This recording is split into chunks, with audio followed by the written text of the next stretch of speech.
जय Hind guys, welcome to this session. मैं नितिन मिश्रा, आपका इंग्लिश एजुकेटर। आज के इस सेशन में हम बात करने वाले हैं प्रेपोजिशंस इन डिटेल्स। दोस्तों, इसके पहले के सेशंस में मैंने बेसिक्स ऑफ प्रेपोजिशंस आपको बताई। प्रेपोजिशन सेंटेंस में किस तरीके से प्रेपोजिशनल फ्रेज बनाता है हमने ये जाना। ये प्रेपोजिशनल फ्रेज किस तरीके से अपने अंदर ऑब्जेक्ट को रखता है और ये प्रेपोजिशनल फ्रेज सेंटेंस के दूसरे नियर बाय शब्द को किस तरह मॉडिफाई करता है, जैसे कभी एडजेक्टिव के रूप में, कभी एडवर्ब के रूप में। और इस प्रकार के मॉडिफायर्स के बारे में बीती क्लासेस में हमने जाना। गाइस, आज के सेशन को आप प्रेपोजिशन इन डिटेल कह सकते हो, क्योंकि इस सेशन के माध्यम से इंडिविजुअल हम एक एक प्रेपोजिशन को पिक करते जाएंगे और उसके बारे में डिस्कशन करेंगे, उसे जानेंगे, उसके यूसेज को देखेंगे। इस क्लास को शुरू करने से पहले मैं आप सभी को यह बात क्लियरली पूछना चाहता हूं, आप किस प्रकार का अध्ययन एक्सपेक्ट करते हैं? Do you want to study in details और you just want to be in rush and just कि भाई मैं फटाफट इस टॉपिक को कवर अप करूं? बिकॉज जो रिस्पॉन्सेज आप मुझे दे रहे हैं, आई डोंट नो आप अपनी खुद की बातों को कितना सीरियसली समझ पाते हैं, पर when I look at your comments तो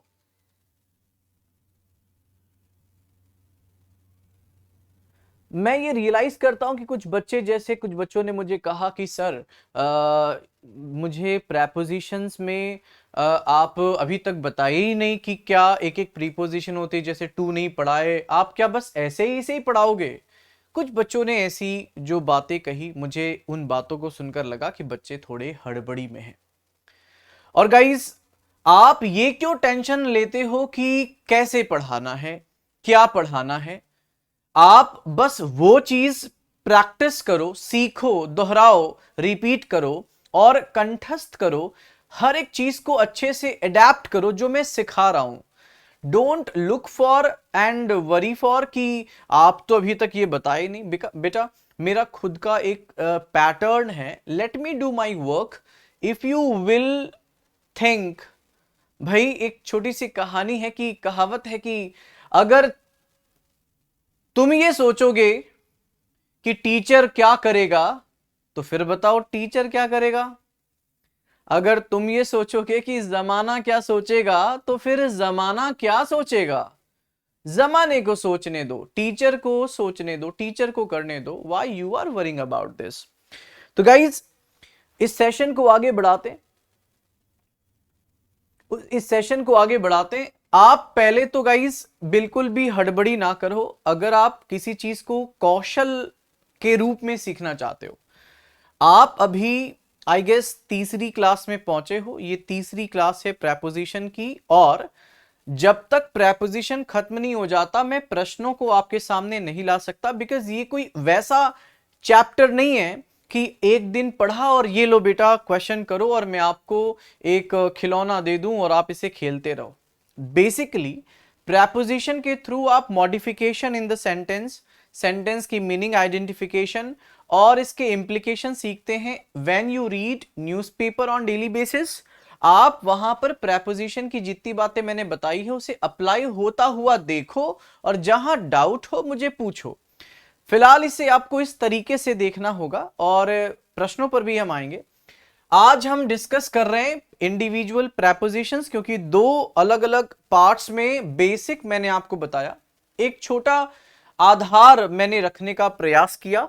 और अब गाइज हम आगे बढ़ेंगे अपने प्रेपोजिशन के डिस्कशन पर। पहला जो डिस्कशन मैं आपके सामने करने वाला हूं, that is with preposition with का डिस्कशन करेंगे। अब गाइज इसमें मैं आप सभी से सविनय निवेदन करूंगा, हम्बली रिक्वेस्ट है, कोई दोस्त, कोई हमदर्द यहां हड़बड़ी ना करे कि सर आप जल्दी जल्दी बताओ, आपने एक दिन में बहुत कम प्रेपोजिशंस बताई। अगर सेशन आगे बढ़ाना होगा तो मैं आगे बढ़ाऊंगा सेशन, अगर एक से ज्यादा और संख्या भी बढ़ानी होगी तो भी बढ़ाऊंगा। वैसे भी 1.5 घंटे हमारे पास है। दोस्तों प्रेपोजिशन के बारे में डिस्कशन शुरू करते हैं। उम्मीद है आप सभी क्लियरली समझ रहे होंगे। कलम और नोटबुक अपने पास रखना, नोट करते जाना। जब आप नोट करते हो तो आप लिख रहे होते हो, बोल रहे होते हो, देख रहे होते हो, सुन रहे होते हो। बहुत अच्छे से आपको प्रेपरेशन होगी, है ना, बहुत अच्छे से आपकी प्रेपरेशन क्लियर होगी।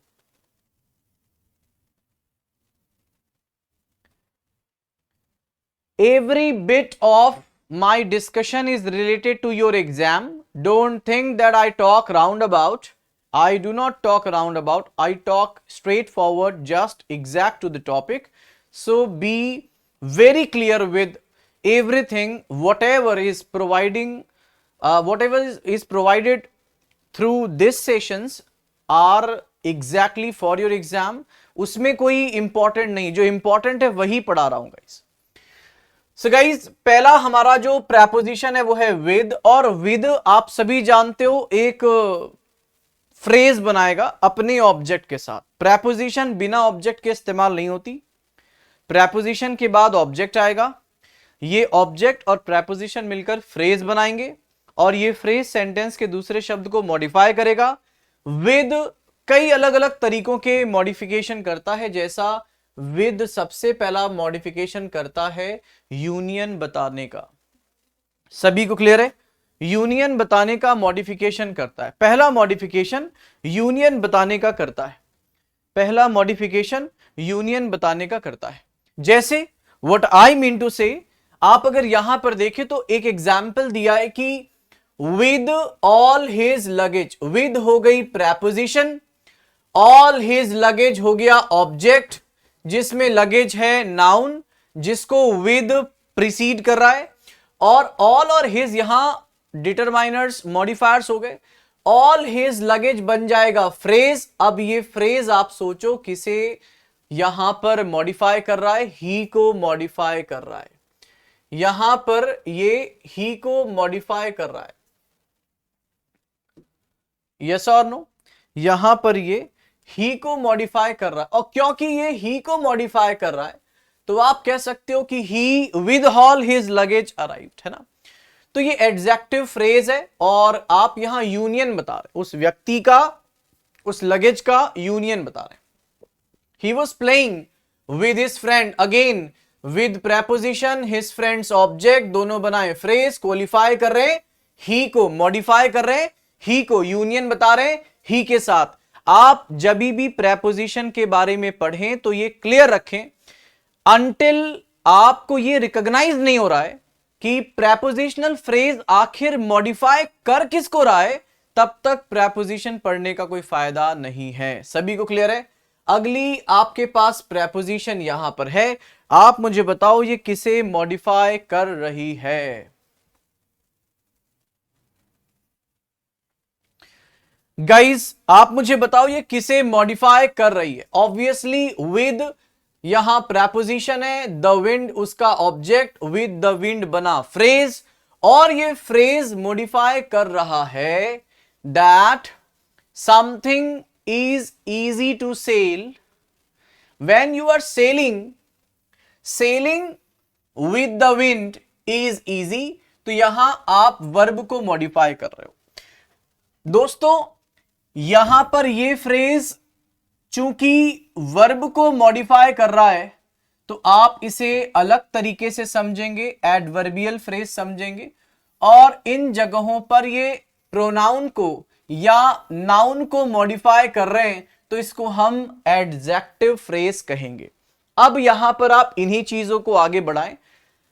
She was a girl with red hair, जहां अभी विद ने यूनियन ऑफ सम काइंड बताया था, अब यहां बी पॉइंट में विद बेसिकली किसी की फिजिकल क्वालिटी, या फिर आप कह सकते हो एक तरीके से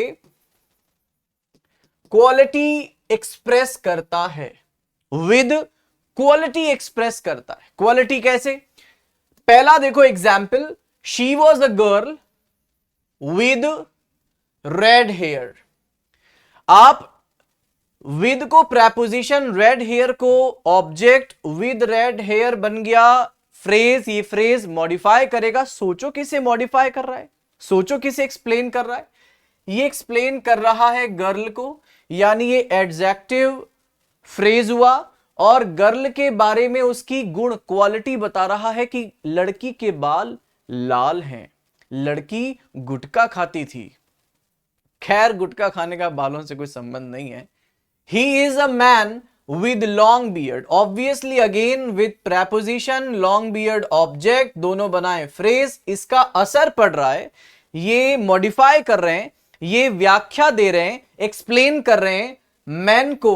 अगेन एडजेक्टिव फ्रेज हुआ और ये व्याख्या किस चीज की दे रहे हैं, क्वालिटी की। ऊपर व्याख्या दे रहे थे यूनियन का, यहां व्याख्या दे रहे हैं क्वालिटी की। अब देखो घर की क्वालिटी कैसे नजर आती है, विद यहां प्रेपोजिशन है, स्विमिंग पूल ऑब्जेक्ट है, दोनों बनाए फ्रेज। क्या करेंगे, मॉडिफाई किसको, सेंटेंस के किसी शब्द को। किसे मॉडिफाई कर रहे हैं, हाउस को। किसे एक्सप्लेन कर रहे हैं, हाउस को। तो भाई ये एडजेक्टिव फ्रेज हो गया। और जब ये मॉडिफाई कर रहा है, एक्सप्लेन कर रहा है, तो क्या एक्सप्लेन कर रहा है, क्वालिटी, यानी विद यूनियन एक्सप्लेन करता है, विद क्वालिटी एक्सप्लेन करता है, विद कैरिंग समथिंग का भाव भी सामने रखता है। If you are carrying something, for example I am carrying this pen, suppose you don't know my name, you may address me the man with a pen in hand, yani you are talking about a man who is carrying a pen. Is this clear? So guys, did you see the boy with a camera?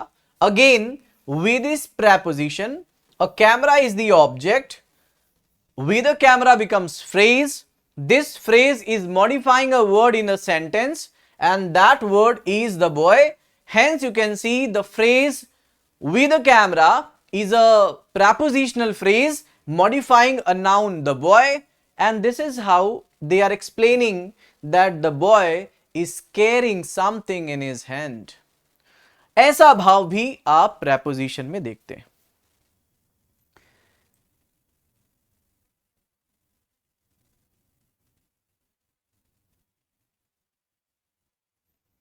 सभी को clear है guys? Thank you so much everyone, thank you so much. So guys, moving on to the next example, he was a hunter with a gun, means that preposition is with, object is a gun, both are making it a phrase and they are obviously as a phrase modifying something in the sentence. What are they modifying? They are modifying the noun hunter here, so they are adjective phrase. और ये explain कर रहे हैं, व्याख्या दे रहे हैं hunter के बारे में। और जो व्याख्या है ना, वो किस विषय की व्याख्या है, carrying something, कि hunter gun carry किया हुआ है, गोली मार देगा। Now guys, moving on to the next. ये जो विद है, ये इंस्ट्रूमेंट या मटीरियल, इंस्ट्रूमेंट या मटीरियल दोनों के बारे में एक्सप्रेस करता है मॉडिफिकेशन। यानी जब ये फ्रेज बनाकर किसी टर्म को मॉडिफाई करेगा तो एक प्रोबेबिलिटी ये भी है कि इसका मॉडिफिकेशन, इसकी एक्सप्लेनेशन इंस्ट्रूमेंट बताने के लिए या मटीरियल बताने के लिए भी कर सकते हैं। जैसे he cut the apple with a knife. Now preposition is with, knife is the object, both are making phrases, are obviously explaining that how the apple was cut, using what. The apple was cut using this instrument called knife. So obviously आप यहां पर ध्यान से देखो, आप इस verb को explain कर रहे हो। सोच के देखो, यहां एप्पल एक्सप्लेन नहीं हो रहा, यू आर एक्सप्लेनिंग हाउ और using what, using which instrument you cut something, you are cutting with a knife. So with a knife basically explaining the action cut. So आप इसे यहां पर एडवर्बियल फ्रेज कहेंगे। अभी तक आप इसे नाउन को एक्सप्लेन करते हुए देख रहे थे, आप यहां पर देख सकते हैं कि he cut something using what? Obviously with a knife. So knife is being used to cut. So ये verb को explain कर रहा है। Now again with a pencil what he is doing? Obviously he is writing. So आप यहां पर verb को explain कर रहे हैं, अगेन ये एडवर्बियल फ्रेज हुआ। गाइज मैं एक्सपेक्ट कर रहा हूं आपको सेंटेंस में प्रेपोजिशन क्या रोल प्ले कर रही है, सेंटेंस में प्रेपोजिशन के होने और न होने पर क्या फर्क पड़ रहा है, शायद आप इस शिक्षक यानी मैं नितिन मिश्रा की बातों को सुनकर एटलीस्ट ये तो समझ रहे होंगे, ओके अगर प्रेपोजिशन नहीं होती तो शायद ये मॉडिफिकेशन नहीं होता, ये रिलेशन नहीं बनता और सेंटेंस गलत हो जाता। ऑल्दो मैं थोड़ा डीप में जाके समझा रहा हूं, ये मत समझना कि ये एग्जाम के रिलेवेंट नहीं है बेटा। अगर मैं केवल ऊपरी ऊपरी पढ़ाऊं आपको आएगा कुछ नहीं और आप एग्जाम में बोलोगे कि सर आपने बताया नहीं। गाइस मैं जो भी बता रहा हूं आपने भरोसा करना पड़ेगा, मैं सिर्फ एग्जाम से रिलेटेड चीजें बता रहा हूं, एक भी चीज एग्जाम से इधर उधर नहीं बता रहा। इसलिए मेरी बताई गई किसी बात में से कुछ बातों को छांटो मत कि हम छांटेंगे इसमें कौन सा इंपॉर्टेंट है कौन सा नॉन इंपॉर्टेंट है। Who are you to decide? I already have filtered all the concept, क्योंकि मुझे 4 या 5 दिन में प्रेपोजिशन खत्म करनी है, ऑब्वियसली मैंने इंपॉर्टेंट ही चुना है। He killed the bird with a stone. So guys, again with is being used as the preposition. Object is stone and with stone, with this instrument, what are you doing? Killing the bird. So killed with a stone. यहां पर आप देख रहे हैं verb को qualify कर रहा है। Again with a dictionary it is easy to what? Translate. तो वर्ब क्वालिफाई हो रही है, अब तो इजी हो जाएगा। feed the baby with the spoon. a spoon object with preposition, दोनों बनाए फ्रेज। बोलो किसको एक्सप्लेन कर रहे हैं? बेबी को? नहीं। how are you feeding the baby? You are feeding the baby using this instrument. so this instrument is used to feed. यहां feed को एक्सप्लेन कर रहे हैं। fill the bowl with water. so यहां water instrument नहीं material है and you are filling using this material. guys उम्मीद है आपको क्लियरली समझ आया होगा।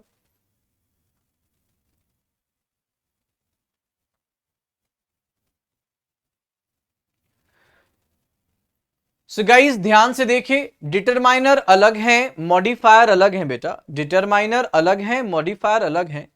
हालांकि ब्रांच है, जैसे आप इंडियन हो पर हो सकता है आप इंडियन में पुरुष हो, इंडियन में महिला हो, महिला भी तो इंडियन है। वैसे ही हर वो चीज जो किसी की व्याख्या देता है वो मॉडिफायर होता है। डिटरमाइनर भी एक प्रकार का मॉडिफायर है, परंतु modifier is a bigger branch जिसके अंडर में डिटरमाइनर आता है। अब आगे बढ़ते हैं। गाइस कह रहा है कि जब आप इंस्ट्रूमेंट की बात कर लिए तो विद का इस्तेमाल हम अन्य दूसरी बातों के लिए भी करते हैं। जैसे I was sick with fever, she was dancing with joy. सुन के देखो, यहां मैं आपसे पूछना चाहूंगा कि यहां पर किस प्रकार का मॉडिफिकेशन हो रहा है। I was sick with fever, they are dancing with joy, he is trembling with fear, her fingers were numb with cold. आप कहीं ना कहीं कारण यानी रीजन नहीं बता रहे। देखो जरा, आप रीजन बता रहे हो, कारण बता रहे हो, यानी कि विद का इस्तेमाल रीजन यानी कारण बताने के लिए भी किया। सभी को क्लियर है? आप रीजन भी बताते हो। So this is how you basically use with. Even आप इसका रीजन बताने के लिए भी प्रेपोजिशन का इस्तेमाल करते हो। सभी को क्लियर है गाइस? सभी को क्लियर है?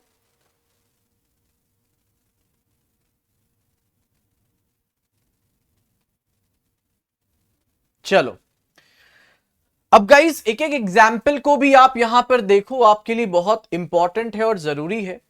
I was sick with fever, यहां विद क्या कर रहा है? प्रेपोजिशन का रोल प्ले कर रहा है। ऑब्जेक्ट क्या है? फीवर। विद फीवर बन गया फ्रेज। अब ये मॉडिफाई कर रहे हैं। सोच के देखो ये किसको मॉडिफाई कर रहे हैं, क्योंकि अगर आपने ये मॉडिफिकेशन समझ लिया तो विश्वास मानिए चीजें आपके लिए बहुत स्पष्ट होंगी।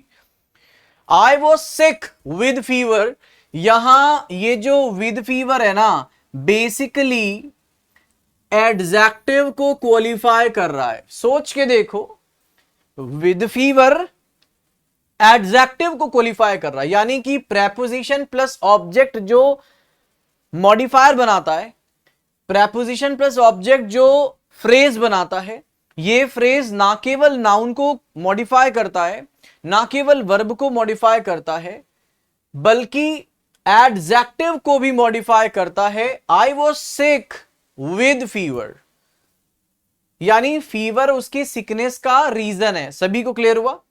दे were dancing with joy, here with joy is the phrase, जहां विद प्रीपोजिशन, जॉय ऑब्जेक्ट है, और ये फ्रेज मॉडिफाई कर रहा है reason behind dancing. Why they were dancing? Because they were happy. Guys, he is trembling with fear, with बन गया preposition, fear object, दोनों बनाए फ्रेज। आप बताओ किसको क्वालिफाई कर रहे हैं? ये क्वालिफाई कर रहे हैं, मॉडिफाई कर रहे हैं ट्रैम्बलिंग को, because the reason behind trembling is fear.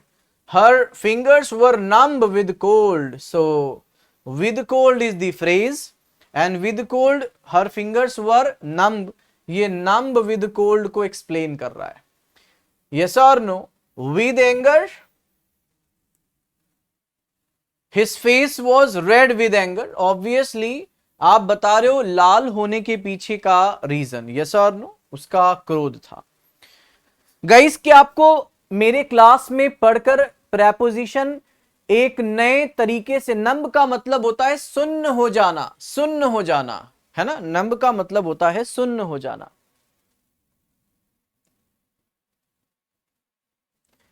मुझे आशा है गाइज आप सभी को क्लियरली समझ आया होगा। अब इसी तरीके से देखो, केवल अभी एक ही प्रेपोजिशन शुरू की है, इस एक प्रीपोजिशन के कितने अलग अलग यूसेज हो सकते हैं, ये कितने अलग अलग तरीकों से मॉडिफाई कर सकती है, यानी कितनी चीजों की व्याख्या कर सकती है, मैं वो सारी बता रहा हूं। हर शिक्षक की नॉलेज अलग अलग होती है। मैं आप सभी के साथ जब पढ़ाई के बारे में बात करता हूं तो मैं ईमानदार होना चाहता हूं। मैं चाहता हूं कि मैं अपने बच्चों को एक सटीक जानकारी दूं। Guys, I will do it with please, यहां पर आपको बताना है कि आप क्या मॉडिफाई कर रहे हो, किस भाव, किस विचार को सामने रख रहे हो। आप विद का इस्तेमाल करके मैनर, यानी काम करने का ढंग, यानी काम करने का तरीका बता रहे हो। गाइस, अगर आप थोड़ा सा ध्यान से रीड करोगे आपको क्लियरली समझ आ जाएगा। आप कहना चाह रहे हो how you will do this work. Answer है I will do this work with please, मैं इस कार्य को खुशी खुशी करूंगा। सो विद हो गई प्रेपोजिशन, प्लीज हो गया ऑब्जेक्ट, दोनों ने बनाया फ्रेज। ये फ्रेज मॉडिफाई करते समय काम करने का ढंग यानी मैनर यानी तरीका बताएगा। और आप बता रहे हो how will you do, you will do something with please, ये वर्ब का ढंग, काम करने का तरीका यानी वर्ब की व्याख्या दे रहा है। एडवर्बियल फ्रेज हुआ। He looked upon them with anger. Guys, यहां पर अगर आप ध्यान से देखें तो विद प्रेपोजिशन, एंगर ऑब्जेक्ट, दोनों बनाए फ्रेज। अब ये एक्सप्लेन कर रहा है लुक अपॉन को। लुक अपॉन फ्रेजल वर्ब है। विद क्या है? प्रेपोजिशन। पेशेंस क्या है? नाउन ऑब्जेक्ट, दोनों बनाए फ्रेज। विद पेशेंस आप क्या कर रहे हो? हर्ड कर रहे हैं, सुन रहे हैं किसी को। सुनने का ढंग है पेशेंस के साथ सुनना। जैसे आप नहीं सुनते, आपको लगता है सर इस सेशन को शुरू हुए लगभग 20 मिनट से ज्यादा हो चुका, आप अभी तक विद ही पढ़ा रहे हो, फटाफट पढ़ाओ सर। आप मेरी बातों को पेशेंस से सुनना ही नहीं चाहते, आप सीखना ही नहीं चाहते। इट्स जस्ट लाइक कि आप मूवी देख रहे हो और आप सोच रहे हो अरे 3 घंटे की मूवी थी अभी तक खत्म नहीं हुई। दोस्तों, सीखने के लिए ये सेशन है। जब तक लर्निंग नहीं तब तक टॉपिक चेंज नहीं होनी चाहिए। अब ये आपको डिसाइड करना है कि आप केवल कोर्स कंज्यूम करने आए हो या आप सीखने आए हो। ये निर्णय मैं आप पे छोड़ता हूं। अगला क्वेश्चन थॉट है जो सीख मिलती है प्रेपोजिशन विद से, वो ये है, I am always with you, I can't accord with the management. आप यहां पर देखो अगेन आप सहमति का भाव व्यक्त कर रहे हैं, यानी प्रेपोजिशन विथ कहीं ना कहीं सहमति का भाव यानी ऑब्वियसली अकॉर्डेंस एक्सप्रेस करती है। विथ के साथ आप अकॉर्डेंस या सहमति एक्सप्रेस करते हैं। फॉर एग्जाम्पल आपके सामने मैंने रखा विद प्रेपोजिशन यू ऑब्जेक्ट, दोनों बनाए, फ्रेज मॉडिफाई कर रहे हैं किसको, आप देखो ये मॉडिफाई कर रहे हैं इस आई को कि मैं तुम्हारे साथ हूं, मैं सहमत हूं तुम्हारी बातों से। द विद यहां पे प्रेपोजिशन, द हो मैनेजमेंट ऑब्जेक्ट, दोनों बनाए फ्रेज, ये क्या कर रहे हैं, ये बेसिकली आई को एक्सप्लेन कर रहे हैं, ये आई को एक्सप्लेन कर रहे हैं, है ना।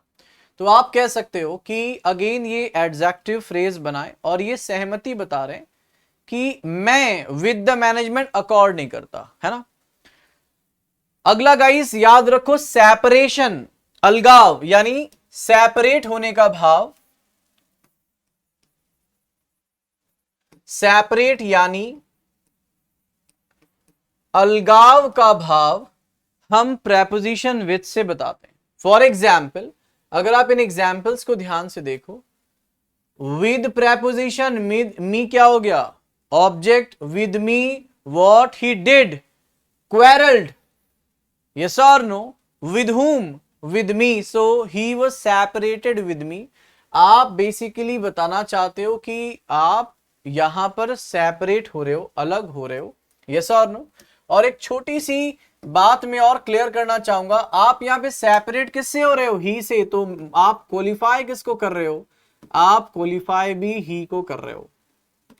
सभी को क्लियर हुआ। Again with another one king fought, है ना, आप अलग हो रहे हो, लड़ाई का मतलब अलग होता है और सहमति का मतलब जुड़ना, सेपरेशन हो गया।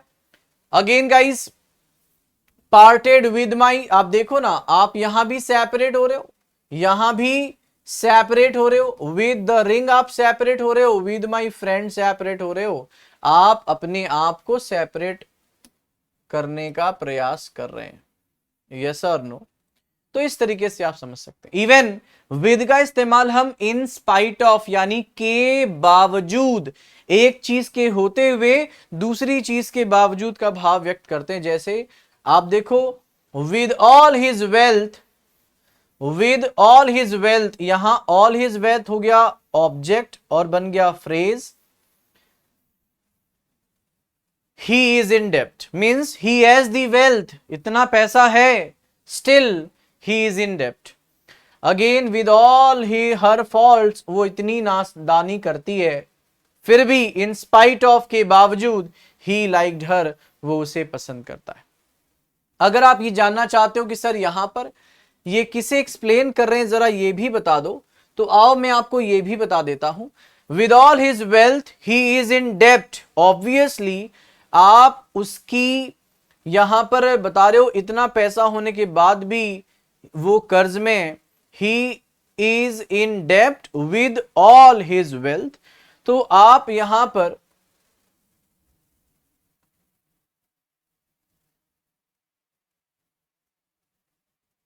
सब्जेक्ट ही को मॉडिफाई कर रहे हो, यस और no. With all her fault who, he, yes और नो। तो यहां पर ये एडजेक्टिव फ्रेज हो गया। अब गाइस ध्यान से देखो, प्रेपोजिशन विद, चूंकि आपने देखा ये लगभग, अगर एक बार ध्यान से देखा जाए तो कहीं ना कहीं लगभग A B C D E F G H I J लगभग 10 अलग अलग आइडियाज रिप्रेजेंट करती है, 10 अलग अलग आइडियाज बेटा।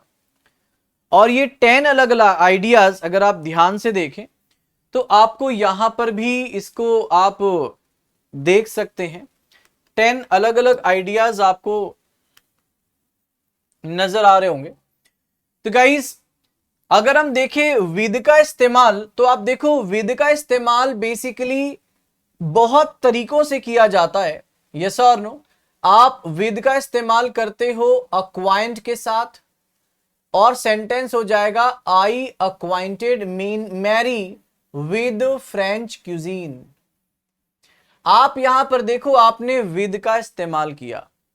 जब आप किसी शब्द के साथ इस प्रेपोजिशन का इस्तेमाल कर रहे हैं तो आप किस प्रकार का मॉडिफिकेशन हो रहा है यह आप पहचान पाएंगे। आप इवन ध्यान से देखें तो कंपेयर के साथ भी विद का इस्तेमाल कर सकते हैं। जैसे these mountains do not compare with the Himalayas. आप कह सकते हो ओके कंपेयर के साथ विद आता है मैं याद रखूंगा, अक्विएंट के साथ विद आता है मैं याद रखूंगा, इवन याद रखो क्लटर के साथ विथ आता है, क्लटर के साथ विथ आता है, कंपेयर के साथ विथ आता है, अक्वाइंट के साथ विथ आता है। The room was cluttered with papers, आप विद का इस्तेमाल करेंगे क्लटर्ड के साथ। अब इन पेयर्स को आपको अपने माइंड में रखना है। डिस्कस, ऑब्वियसली आप जब करोगे तो यू नीड अ यूनियन जिसके साथ डिस्कस करोगे। I would like to discuss our next conference with the boss, आप यहां पर विद का प्रयोग कर रहे हैं। कंफ्यूज, बेटा कंफ्यूज के साथ भी विद का इस्तेमाल होता है। जैसे I am afraid I confused you with someone else, तो गाइज आपने कंफ्यूज्ड के साथ विद का इस्तेमाल कर लिया। सभी को क्लियर है गाइज? और यहां पर ध्यान से देखो, अग्री के साथ विद का इस्तेमाल होता है, एसोसिएट के साथ भी विद का इस्तेमाल होता है, और टॉक के साथ भी विद का इस्तेमाल होता है। He looked around the school talked with the principal, आप इस तरीके से इसे समझ सकते हैं। Susan associates chocolate with childhood, आप इसको भी इस तरीके से समझ सकते हैं। He always agrees with my opinion, agree के साथ भी विद का इस्तेमाल होता है। तो गाइज ये आप सभी के लिए बहुत इंपॉर्टेंट है, अगर आप इसे नोट डाउन कर लेंगे आपके लिए ज्यादा बेटर होगा। साथ ही दोस्तों मैं आपको चाहता हूं कि प्रेपोजिशन एक बार इस तरीके से पढ़ाऊं कि आप दोबारा कभी प्रेपोजिशन पढ़ने के लिए किसी शिक्षक, किसी पुस्तक के पास, किसी कोर्स खरीदने के सोच में ना पड़े। एक बार हम ऐसा पढ़ लें जिसमें बहुत क्लियर आइडिया हमको प्रेपोजिशन का मिल जाए। अब गाइस आपके सामने मैंने कुछ एग्जाम्पल्स भी रखे हैं, आप देख सकते हैं। अक्वाइंट के साथ विद आता है, अग्री के साथ विद आता है, एसोसिएट के साथ विद आता है, चार्ज के साथ विद आता है, क्लटर के साथ विद आता है। और ये सभी क्या है? ये सभी फ्रेजेस हैं और आपको इन सभी फ्रेजेस को समझना है। अक्वाइंट के साथ विद, सेंटेंस बन गया I acquainted Mary with French cuisine. Agree के साथ with, he always agrees with my opinion. Associate के साथ with, Suzanne associates chocolate with childhood, yes और no. Charge with, the officer charged mister Smith with blackmail. Cluttered with, the room was cluttered with paper. Coincide with, my birthday coincide with a national holiday, yes or no. Collide with, the car collided with a truck and blocked traffic. Compare with, these mountains do not compare with Himalayas, the Himalayas. Comply के साथ भी with आता है, he complies with each and every order. Confront के साथ भी with आता है, I confronted Vivan with the evidence. Even guys अगर आप confuse के साथ preposition सोचें तो confuse के साथ भी with आती है। I am afraid I am confused you with something else. cover के साथ with आता है, she covered her face with her hand. cram के साथ with आता है, my clothes is crammed with dirty clothes, yes or no. Deal के साथ विद आता है, डील के साथ विद आता है, I can't deal with so much over time, I mean manage करना। डील विद का मतलब मैनेज करना। Discuss with, I'd like to discuss our next conference with the boss. Help with. I help the committee with the problem. Ingratiate oneself with. Ingratiate ourself, yourself with the headmaster and your life will be easy. Meet के साथ with आता है. The congressman met with strong opposition to his plan. Pack with. Peter packed his cases with extra brochures. Plead with. He plead with his teacher to give him one more chance. तो guys ये वो सारे phrases हैं जिसके साथ with का इस्तेमाल होता है. मुझे पूरी उम्मीद है, आशा है आप सभी को क्लियर हुआ होगा. यस बेटा ये फिक्स प्रीपोजिशंस हैं, परंतु आप इसे इस तरह से ना देखें कि ये इसके साथ ही आएगी. क्यों आएगी अभी तक मैं इसी का रीजन बता रहा हूं. आप जब इसके साथ इसको पढ़ रहे हैं, मेट के साथ यूनियन आएगा, जब आप मिलोगे तो भाई किसी का यूनियन जोड़ा बनेगा जिससे आप मिल रहे हो, विद बनेगा, यूनियन का भाव पैदा हुआ. हेल्प विद, आप किसी की मदद करने के लिए कुछ करोगे, यस और नो. प्लीड विद, सभी क्या है, बेसिकली एक आप कह सकते हो मॉडिफिकेशन थॉट है जो विद के साथ एसोसिएट होती है. फॉर एग्जाम्पल प्रोवाइड के साथ विद आता है, नोट डाउन कर लेना. Jane provided herself with just enough food to get through the weekend. Speak with, can I speak with you for a minute? Guys, talk with, we looked around the school and talked with the principal. Tamper with, tamper के साथ भी with आता है. Do not tamper with his equipment. Trust with, I trust Bob with all of my financial information. So guys आप इन सभी को note down कर लें. Do note every fixed preposition.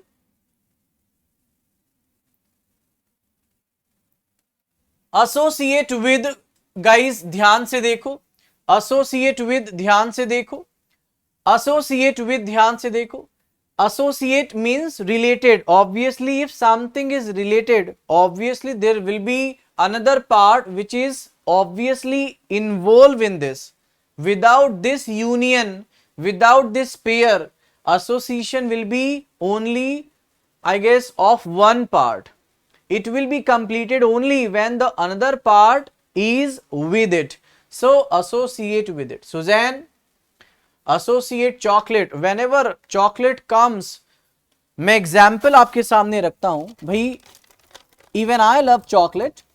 So guys, Suzanne associate chocolate when she sees chocolate, when she thinks about chocolate, when she talks about chocolate, when she see somebody else is talking about chocolate. Chocolate associate her with her childhood. Chocolate देख के उसको उसका बचपन याद आता है.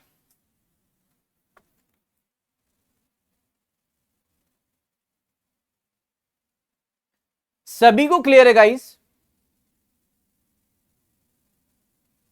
चलो तो गाइस कन्फ्रंट विद के बाद बारी है कंफ्यूज. ऑब्वियसली कंफ्यूज के साथ भी विद आता है. I am afraid I confused you with someone else. Cover के साथ विद आता है. She covered her face with her hand because using her hand. देखो यह इंस्ट्रूमेंट की मीनिंग है. I can cover my face obviously with the paper, yes or no? So paper becomes what? Paper becomes the instrument using which I'm covering my face. Suppose if I'm covering my face using my hand, so you can say that cover always comes with a preposition because it needs to be modified with the instrument using what you are covering anything. So with का इस्तेमाल आप इस प्रकार समझोगे. Deal with means manage, discuss with, help with, okay, provided with, speak with.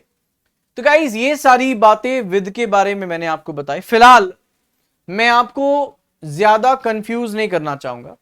मैंने अभी आपको केवल एक प्रीपोजिशन बताई है. Now you tell me your experience, how are you feeling about these very prepositions and the thoughts जो मैंने आपको दी? क्या आप हैंडल कर लोगे या मैं थोड़ा कम बताऊं और थोड़ा अपने पास रख लूं? कमेंट बॉक्स में आप मुझे बताओ। मैं इसलिए ऐसा कह रहा हूं बिकॉज बेटा आप जितनी सटीक जानकारी रखोगे चीजें उतनी आसान होंगी। पढ़ाई कठिन नहीं होती, अज्ञानता उसे कठिन बनाती है। आप अगर जानने का प्रयास करेंगे चीजें सरल हो जाती हैं। सो गाइस, क्या आप सभी मेरे कंटेंट को हैंडल कर पा रहे हैं या मैं आपके लिए इसे थोड़ा सरल बनाने के लिए कुछ हिस्सों को अवॉइड कर दूं? आप मुझे क्लियरली बता दो, आप मुझे क्लियरली बता दो बेटा।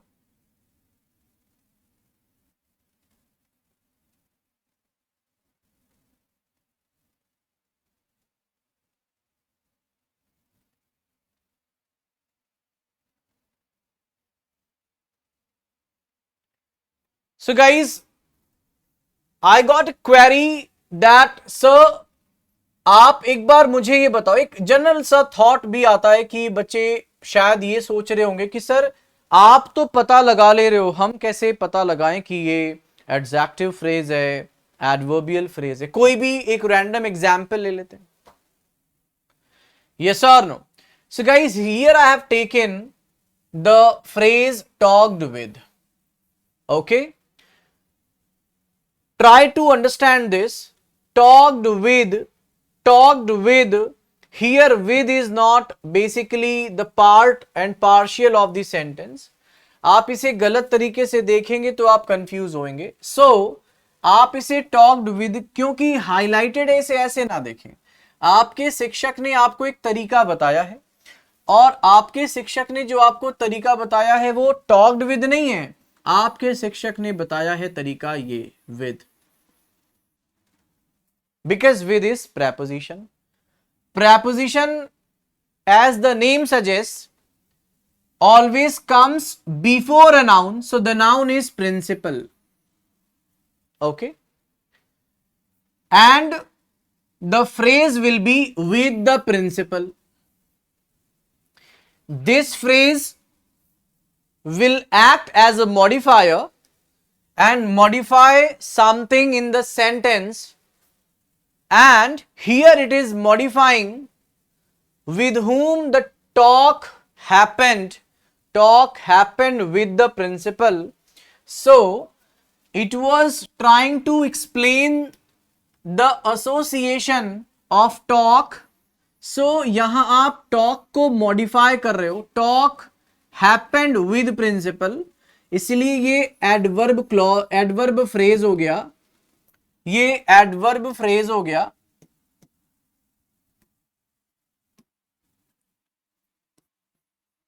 क्योंकि वर्ब को एक्सप्लेन कर रहा है तो एडवर्ब हो गया। ये बच्चों को क्यों समझ नहीं आ रहा? बच्चे हो क्या गाइस? बचपन में सीखा था कि नाउन की व्याख्या दे तो एडजेक्टिव, वर्ब एडजेक्टिव, एडवर्ब की व्याख्या दे तो एडवर्ब। बच्चे हो क्या? समझ नहीं आता? गाइज उम्मीद है आप सभी को क्लियरली समझ आ गया होगा फिलहाल। एंड इसी तरीके से हम आगे बढ़ेंगे और लेट्स मूव फर्दर, आगे बढ़ते हैं। अगला जो डिस्कशन हम करने वाले that is about preposition at. अभी हमने विद की बात की थी, अब हम पढ़ते हैं एट को। मुझे पूरी उम्मीद है कि आप बहुत खुशी के मन से, ऑल्दो आपको लग रहा होगा कि यार ये बंदा ना हमारा काम बढ़ा रहा है, एक तो हम पैसा दिए हैं, उसके बाद ये काम बढ़ा रहा है, ये कह रहा है कि पढ़ना पड़ेगा और उसके बाद इतना ज्यादा पढ़ना पड़ेगा। तो बेटा अगर आपको पास होना है तो पढ़ना पड़ेगा, है ना? You don't have any other plans and you need not any other plans. मेहनत करो और सफल हो। सो गाइज, प्रेपोजिशन एट के बारे में जानते हैं। थोड़ी देर मुझे ध्यान से सुन लेना क्योंकि यही इसका मेन पार्ट है। यहां पर हम बता रहे हैं जब एट एक फ्रेज बनाएगा और सेंटेंस के किसी दूसरे हिस्से को मॉडिफाई करेगा यानी व्याख्या देगा, तो किस किस प्रकार की व्याख्या देगा मैं आपको यह बता रहा हूं।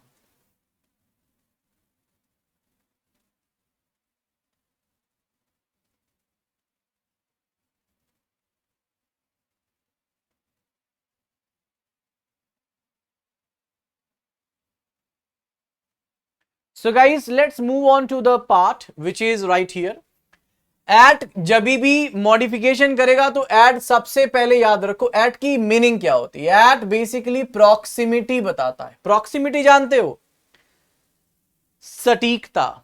जब भी किसी चीज की सटीकता की बात होती है तो इस सटीकता को आप प्रॉक्सिमिटी कहते हो. प्रॉक्सिमिटी विद एक्चुअल और इंटेंडेड कॉन्टैक्ट, यानी आप जब एकदम एग्जैक्ट वैल्यू तक पहुंचना चाहते हो तो उस एग्जैक्टनेस को हम एट से डिफाइन करते हैं. अब इसमें अगर टाइम की प्रॉक्सिमिटी है तो आप इसे कह दोगे पहला usage of preposition at is proximity in time, समय की सटीकता बताता है at. He will come at 4 o'clock. At हो गया प्रेपोजिशन, 4 o'clock हुआ ऑब्जेक्ट, दोनों बताए फ्रेज. ये फ्रेज है. अब ये फ्रेज मॉडिफाई करेगा किसे, कम को. वर्ब की एक्सप्लेनेशन दे रहा है, आने का समय बता रहा है. ये व्हेन का आंसर कर रहा है. आपने पहली क्लास में सीखा था preposition when, where, who, how, why, इन सब चीजों का आंसर करती है. तो यहां पर ये व्हेन का आंसर कर रहा है. एडवर्बियल क्लॉज है, एडवर्बियल फ्रेज है. I am sorry. He came at noon. At noon proximity है. एट नाइट प्रॉक्सिमिटी है. एट मिडनाइट भी प्रॉक्सिमिटी है. और एक्सप्लेन किसको कर रहा है, वर्ब को. प्रॉक्सिमिटी इन प्लेस, समय के अलावा स्थान की नजदीकता यानी समीपता बताएगा. एग्जैक्ट प्लेस के बारे में बात करेगा. जैसे he lives at मधुबनी. तो गाइज आप यहां पर ऑब्जेक्ट रखे हो मधुबनी, प्रेपोजिशन है एट, ये दोनों बनाए फ्रेज और ये फ्रेज एक्सप्लेन कर रहे हैं the place where he lives. So ये वेयर का आंसर कर रहा है. एडवर्बियल फ्रेज हुआ, वर्ब की व्याख्या दे रहा है, वर्ब को मॉडिफाई कर रहा है. Indicating price, indicating rate, indicating speed. जब आप स्पीड की सटीकता, प्राइस की सटीकता बताते हो तो आप इसे एट से एक्सप्लेन या मॉडिफाई करते हो. यानी प्रॉक्सिमिटी इन वैल्यू या स्पीड की जब बात आएगी तो आप एट का इस्तेमाल करेंगे. राइस सेल्स, जब बेचोगे तो प्राइस फिक्स होगी ना. या फिर आप बोलोगे अरे आज मैं राइस 92 के लगभग रुपए में दे रहा हूं. अब सामने वाला भी सोचेगा कि यार लगभग 92 रुपए का मैं क्या मीनिंग निकालूं. प्राइस चूंकि मैं पे करूंगा, इट शुड बी एग्जैक्ट. क्या पे करना है, लगभग 92 रुपए मेक्स नो सेंस. यस और no, it's a nonsense. So rice sells at. क्यों एट, क्योंकि आप प्रॉक्सिमिटी बता रहे हो. एट हो गई प्रॉक्सिमिटी के लिए प्रेपोजिशन. ₹10 अ केजी फ्रेज हो गया. और ये फ्रेज एक्सप्लेन कर रहा है यस और नो सेलिंग प्राइस. सो वर्ब को एक्सप्लेन कर रहा है. एट यहां पर आपके पास हो गया क्या, प्रेपोजिशन. 25% डिस्काउंट ऑब्जेक्ट, दोनों बना लिए फ्रेज. व्याख्या दे रहे हैं बॉट की, वर्ब की व्याख्या दे रहे हैं बिकॉज बिक रहा है इस डिस्काउंट के साथ. सभी को क्लियर हुआ.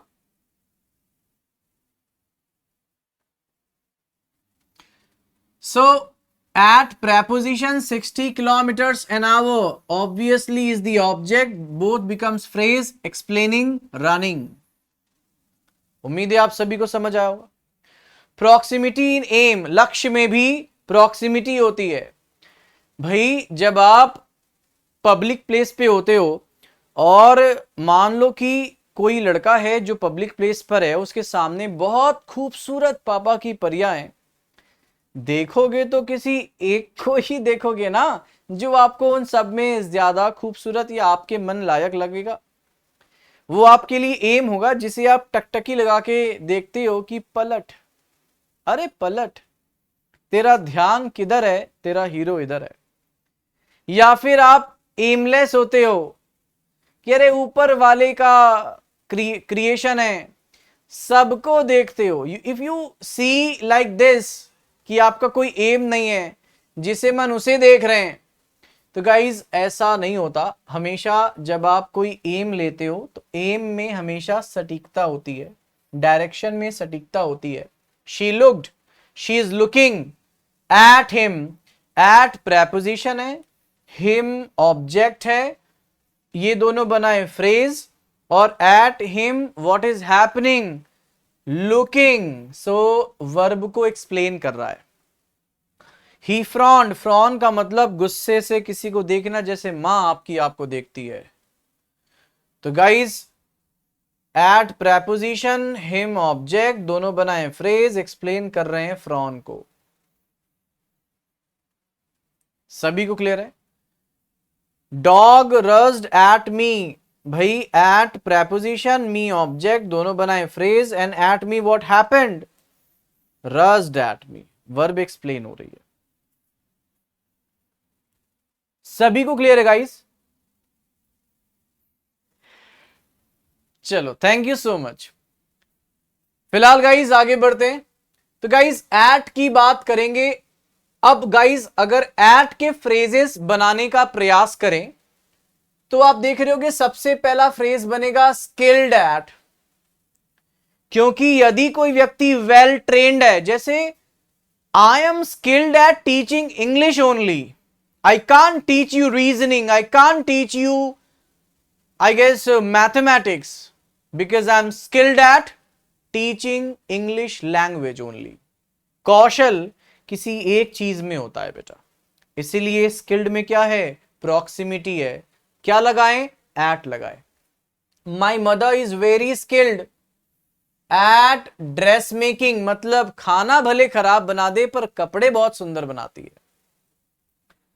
Today, I guess we all youth are skilled at giving excuses. Yes or no? हम कुछ बनाए या ना बनाए, बेसिकली हम बहाने बहुत अच्छे बनाते हैं। अगला है गाइस एक्सेलेंट एट, क्योंकि आप एक्सेल भी किसी एक चीज में होगे, सटीक चीज में होगे। They are excellent at planning fun parties. Yes और no? They have very unique ideas. Delighted at, what do you mean by delighted at? Delighted at basically means she was delighted at the news of the wedding. When she heard the news, she becomes happy at the news, obviously because आपका direction है, अन्य कोई खबर उससे खुशी नहीं दी। शादी की खबर सुनते ही उसके चेहरे पे मुस्कान आ गई। और आप जानते हैं मुस्कान की चमकान, Amaze at, what do you mean by amaze at? She was amazed at how calm she felt after the accident. Yes or no? इतना एक्सीडेंट हो जाने के बाद भी वो इतना शांत कैसे थी, इस पर वो अमेज हुई। एंग्री एट, आपकी माता भी अगर एंग्री होती हैं आप पर तो आपके कर्मों पर एंग्री होती हैं, अन्यथा वो एंग्री क्यों हो? सो एक चीज है जिस पर गुस्सा है। यस और no? So he is angry at his friends for cheating on the test. Annoyed at, she was beginning to get very annoyed at me about carelessness. Yes or no? और इसी तरीके से आप brilliant at का इस्तेमाल कर सकते हैं। Guys, अगर हम इसके फ्रेजल वर्ब्स के बारे में जानें तो अलग अलग फ्रेजल वर्ब्स आपको यहां पर देखने को मिलेंगी। अलग अलग फ्रेजल वर्ब्स आपको यहां पर देखने को मिलेंगी। यस और नो? पहली फ्रेजल वर्ब है aim at. Arjun aimed his arrow at the eye of the fish. Aim at, amaze के साथ भी एट लगता है। The people amazed at his performance.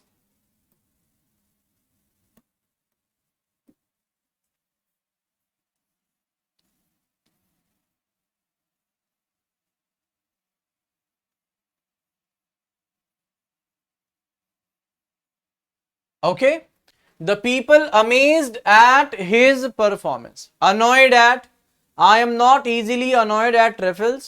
Arrive at, we have arrived at a solution to the problem. You can arrive at anything, You can arrive at a station, you can arrive at a destination, or you can arrive at a solution even to any problem.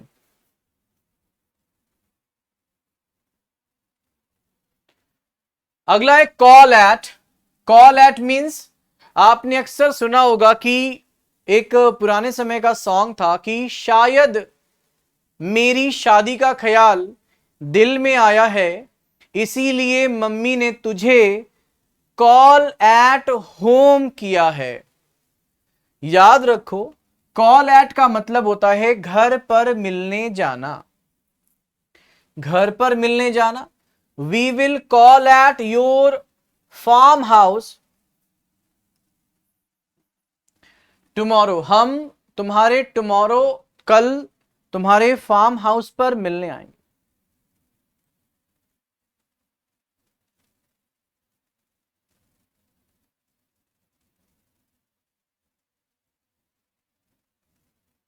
सभी को clear है guys? सभी को clear है? Thank you.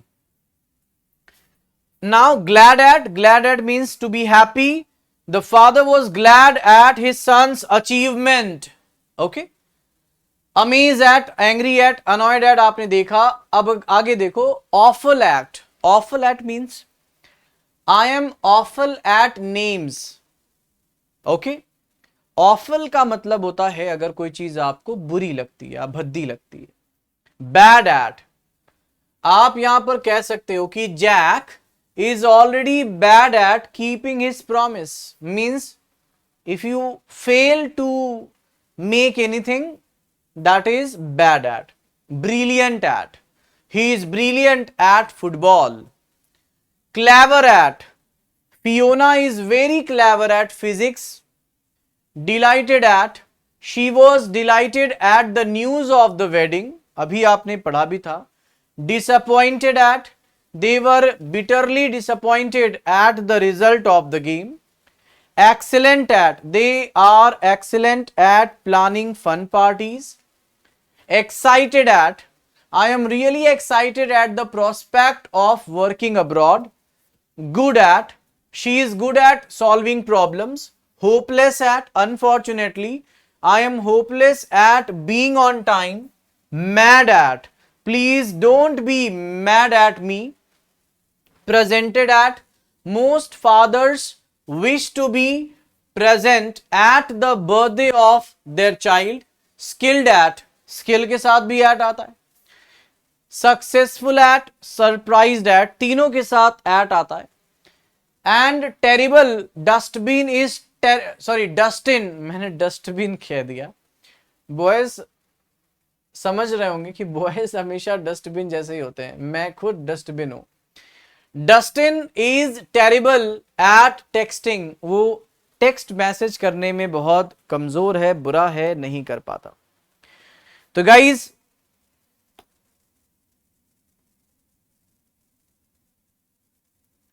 Thank you everyone, thank you so much.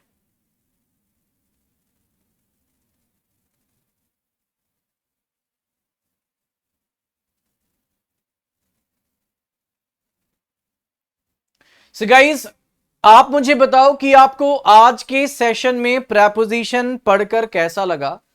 क्या आपकी आंखें खुली? क्या आपको क्लियरली आइडिया हुआ? ओके, शायद मेरे जो सर हैं, नितिन मिश्रा टीचर है, मेंटोर हैं, वो ये चीज समझाना चाह रहे थे. अब आपको शायद क्लास 1, क्लास 2 और क्लास 3 कनेक्ट हुई होगी.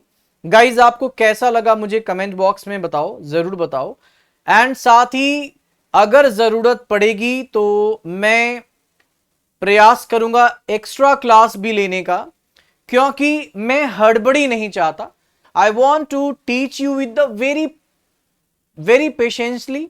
मैं बहुत पेशेंस के साथ पढ़ाना चाहता हूं. एंड आई विश कि आप सभी को मैं बेहतर से बेहतर कंटेंट दे सकूं.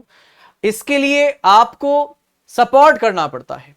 If you are watching this video live, आप अगर सोशल मीडिया पे हो बेटा, तो प्लीज आप इस स्क्रीन को, जैसे आप सेल फोन में देख रहे हो, आप अगर इसे पढ़ रहे हो, टेबल पर हो, बैठे हुए हो, आप अपने भाई बहनों से बोल सकते हैं कि आप मेरी पढ़ते हुए थोड़ी वीडियो बना लें. आप लेक्चर देख रहे हो, आपकी वीडियो बन जाएगी और आप उसे सोशल मीडिया में पिच करो। इससे आप अपने से जुड़े सभी लोगों को इंस्पायर कर पाओगे कि देखो ये बच्चा पढ़ रहा है। साथ ही इसके द्वारा गाइज और बच्चे जो पढ़ने में इंटरेस्ट नहीं ले रहे होंगे वो इंटरेस्ट लेंगे। साथ ही दोस्तों, इससे आप कहीं ना कहीं समाज में ये भी मैसेज पहुंचा रहे हो कि तैयारी करनी है तो यही समय सही समय है। और अगर आपको मेरी मेथड अच्छी लगती है, शायद आप उस बात को भी पिच कर पाओगे। इंस्टाग्राम नितिन मिश्रा VNS है, आप प्लीज उस पर मुझे मेंशन भी जरूर कर दें। फेसबुक पे भी मुझे मेंशन कर सकते हैं। और गाइज अगर आपका यूट्यूब चैनल हो तो थोड़ा आप प्लीज कुछ वीडियोस डालें और उसे पब्लिसाइज करें। गाइज अगर आप ऐसा करते हो तो आप मुझे बैक सपोर्ट दे रहे हो, and I promise I will give you exact knowledge of grammar. Easy करूंगा आपके लिए ग्रामर को और बहुत अच्छे अच्छे कॉन्सेप्ट्स आपको सिखाऊंगा। हाँ, सपोर्ट चाहिए होता है, बिकॉज कुछ भी आपको अगर मुझे अच्छा पढ़ाना है तो उसके लिए मुझे चाहिए क्यूरियोसिटी, उसके लिए चाहिए मुझे एक रुचि, एक इंटरेस्ट, और वो इंटरेस्ट आता है बच्चों के सपोर्ट से। अगर बच्चे सपोर्ट करेंगे तो मैं और ज्यादा इंटरेस्टेड होऊंगा आपको सिखाने में और बहुत बेहतर तरीके से आपको सिखाऊंगा। अपना प्यार हम तक इसी प्रकार पहुंचाते रहें, हंसते रहें, मुस्कुराते रहें। सेशन को लाइक जरूर करें और शेयर करेंगे तो मुझे बहुत खुशी होगी। गाइज मेरी नजर आपके कमेंट बॉक्स पे बनी हुई है, एंड हाँ जी, हाँ जी, thank you guys, thank you so much. I guess अगले क्लास में हम आगे के प्रेपोजिशंस को सीखेंगे, और जैसे जैसे हम प्रेपोजिशन को कंप्लीट करेंगे आपके साथ में नोट्स और क्विजेस भी शेयर करूंगा। हमारी ये पूरे कोर्स की पहली टॉपिक है, सो आई गेस मैं प्रयास करूंगा कि इस टॉपिक के खत्म होते होते जो बच्चे रिदम में नहीं भी हैं वो भी रिदम में आ जाएंगे, क्योंकि रोज मेहनत करने पर शायद 6 महीने के बाद सफलता मिलेगी।